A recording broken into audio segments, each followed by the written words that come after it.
Then third theme है work and economic life. तो work क्या होता है? वर्क का क्लियर जो मीनिंग है वो है पेड एम्प्लॉयमेंट। तो जो है जहाँ पे भी पेड एम्प्लॉयमेंट होगा उसको ही वर्क कंसिडर किया जाएगा। बट इसके अलावा कुछ इनफॉर्मल इकोनॉमी होती है जिसके अंदर आपकी चीज़ें आती हैं। जब आप कुछ सर्विसेज के बदले आप किसी को कोई सर्विस देते हो, तो वो सब इनफॉर्मल इकोनॉमी का पार्ट होते हैं। ठीक है। देन है वर्क को दो तरीके से डिफाइन किया जा सकता है, पेड और अनपेड।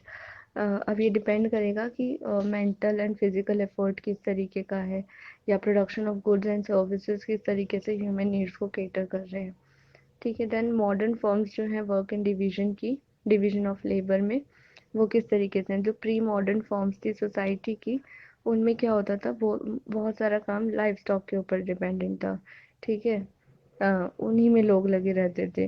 लेकिन जैसे जैसे इंडस्ट्रीज डेवलप हुई, तो इन सोसाइटीज में क्या था, बहुत सारे लोग एग्रीकल्चर या फार्मिंग का पार्ट थे। उसके बाद क्या हुआ कि मशीन्स आई। देन मशीन्स ने रिप्लेस किया ह्यूमन हैंड को, एंड अब बहुत सारा काम जो है वो मशीनों से होने लगा था। ठीक है। उसके बाद इंडिया में बहुत सारे अलग ट्रेंड भी देखने को मिले। सर्विस सेक्टर जो है वो एक्सपेंड हुआ। ठीक है, जिससे इकोनॉमिक सिस्टम जो है वो काफ़ी इफेक्ट हुआ उसके बाद। ठीक है। मॉडर्न सोसाइटीज़ में हम देखते हैं कि कॉम्प्लेक्स डिवीजन ऑफ लेबर है, हर काम के लिए बहुत ज़्यादा डिवीजन है। अ, पहले क्या होता था कि एग्रीकल्चर के अलावा जो काम होता था, उसमें सिर्फ एक क्राफ्ट आता था, कि जो क्राफ्ट रिलेटेड स्किल्स है या स्किल्स वाला जो काम है, उसके लिए अलग से लोग काम करते थे, बाकी सारा एग्रीकल्चर में आता था। ठीक है। लेकिन अब मॉडर्न सोसाइटी में क्या है कि हर काम के लिए अलग अलग चीज़ें हैं, अलग अलग फैक्ट्रीज हैं।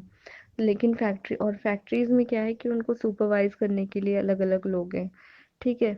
तो वो सारा काम क्या है, मोस्टली डिपेंडेंट तो मशीन्स के ऊपर है, बट उसको सिर्फ सुपरवाइज कर रहे हैं लोग। और एक जो मेन फीचर मॉडर्न सोसाइटीज़ का वो है इकोनॉमिक इंटरडिपेंडेंस, कि उनको अपनी हर चीज़ के लिए ना किसी के ऊपर डिपेंडेंट है। वो फूड के लिए भी किसी के ऊपर डिपेंडेंट है, उनको अपना घर बनाना है तो उसके लिए भी डिपेंडेंट है, उनको कोई सर्विसेज चाहिए उनके लिए भी वो डिपेंडेंट है किसी और के ऊपर।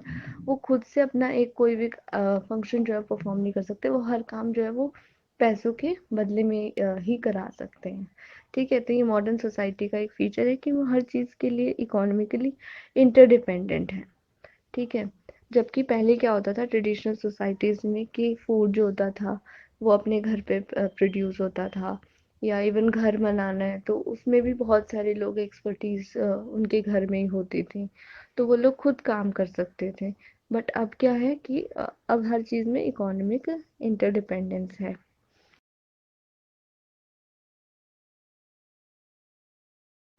देन है ट्रांसफॉर्मेशन ऑफ वर्क। पहले जो काम होता था वो फ्लेक्सिबल टाइमिंग्स रहती थी, इवन एग्रीकल्चर है या और भी और उनके डेली रूटीन के काम है, वो सब क्या होता था वो अपनी कन्वीनियंस के हिसाब से कर लेते थे। बट अब क्या है, बहुत ज़्यादा मास प्रोडक्शन होता है।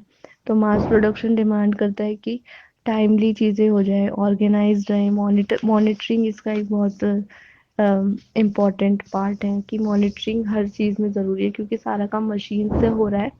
तो अगर आप मॉनिटर नहीं करोगे और अगर एक जगह गड़बड़ हो गई तो वो सब जगह गड़बड़ हो जाएगी। ठीक है। तो मॉनिटरिंग इसका एक इम्पॉर्टेंट पार्ट है। तो मॉडर्न इंडस्ट्रियल प्रोडक्शन जो है उसमें एक्सपेंसिव इक्विपमेंट यूज़ होते हैं।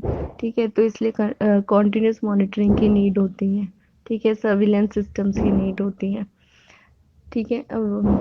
एंड काफ़ी टाइम से बहुत सालों में ये डिफरेंस देखने को मिला है कि पहले जो था वो फ्लेक्सिबल प्रोडक्शन होता था, डिसेंट्रलाइज्ड होता था वर्क, मतलब कि डिवाइडेड रहता था, बट लोग उसको अपने अकॉर्डिंग कर लेते थे। बट अब क्या होता है कि सारा काम सर्विलियंस होता है, एंड ऑर्गेनाइज्ड होता है। ठीक है। मार्केट कंडीशंस के अकॉर्डिंग सारा काम ऑर्गेनाइज्ड होता है।